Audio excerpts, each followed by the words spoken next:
Hello students, welcome to my channel Moksha study point. मैंने कल आपको लेक्चर 2 पढ़ाया था। आज हम लेक्चर 3 में use of in the end on the पढ़ेंगे। ठीक है स्टूडेंट्स, आज हम इन द से शुरू करते हैं। तो पहले देखेंगे use of in the. In the का मतलब होता है किसी चीज़ में, यानी कि में के लिए यूज़ होता है इन द।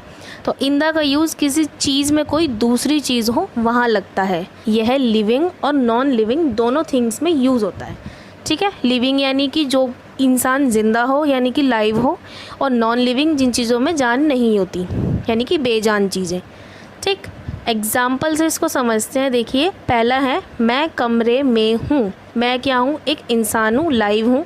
तो देखिए I am in the room, तो इसके लिए भी यही लगा इन द। ठीक, नेक्स्ट सेंटेंस है फल टोकरी में है। फल बेजान चीज़ है एक, लेकिन उसके लिए भी फल टोकरी में है तो इन द ही यूज़ करेंगे। तो देखिए सेंटेंस क्या बनेगा, the fruit is in the basket, यानी कि फल क्या है? टोकरी में है। तो फल यानी कि द फ्रूट, और इज़ हमने इसलिए लगाया क्योंकि सेंटेंस का सेंस इज़ है, क्योंकि ये इज़ का सेंटेंस है। देन इन द में के लिए, एंड बास्केट टोकरी के लिए। ठीक है, नेक्स्ट है चाबी ताले में है। तो चाबी यानी कि द की, और इज़ इसलिए क्योंकि ये सिंपल इज़ का सेंटेंस है।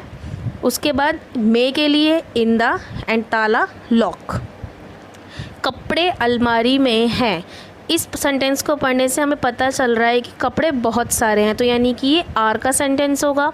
तो the clothes are in the अलमीरा, यानी कि कपड़े कहाँ हैं? अलमीरा में, अलमारी में है। ठीक है स्टूडेंट्स, अब हम आगे देखेंगे use of on the. On the का मतलब होता है किसी चीज़ पर कोई चीज़ हो, यानी कि किसी चीज़ पर रखी हो। तो देखिए ऑन द का यूज़ किसी चीज़ पर कोई दूसरी चीज़ हो वहाँ लगता है। यह भी लिविंग थिंग्स और नॉन लिविंग थिंग्स दोनों में यूज़ कर सकते हैं। मैंने अभी आपको बताया लिविंग और नॉन लिविंग क्या होता है। तो देखिए इसको भी हम एग्जाम्पल से देखते हैं। मोहन छत पर है। Mohan is on the roof. Mohan क्या है? एक लाइव आदमी है। ठीक है, उसके साथ हमने इज़ इसलिए लगाया है क्योंकि ये इज़ सेंस का सेंटेंस है, और पर के लिए ऑन द, एंड देन छत यानी कि रूफ। सेब मेज पर है। सेब क्या है? एक नॉन लिविंग थिंग है, लेकिन ये भी किसी चीज़ पर रखा है, तो यहाँ पर भी हम ऑन द ही लगाएंगे। तो the Apple is on the table. Is इसलिए क्योंकि ये सिंपल इज़ का सेंटेंस है।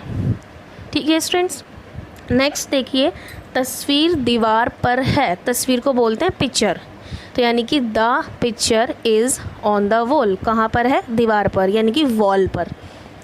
तकिया पलंग पर है। तकिए को क्या बोलते हैं? पिलो। तो the pillow is on the bed. पलंग यानी कि बेड, और ऑन द पर के लिए हमने इसमें यूज़ करा है, जैसे कि अब तक बाकी सेंटेंस में हम यूज़ करते हुए आए हैं।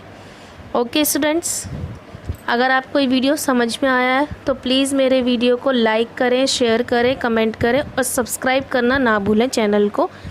Thank you, bye bye.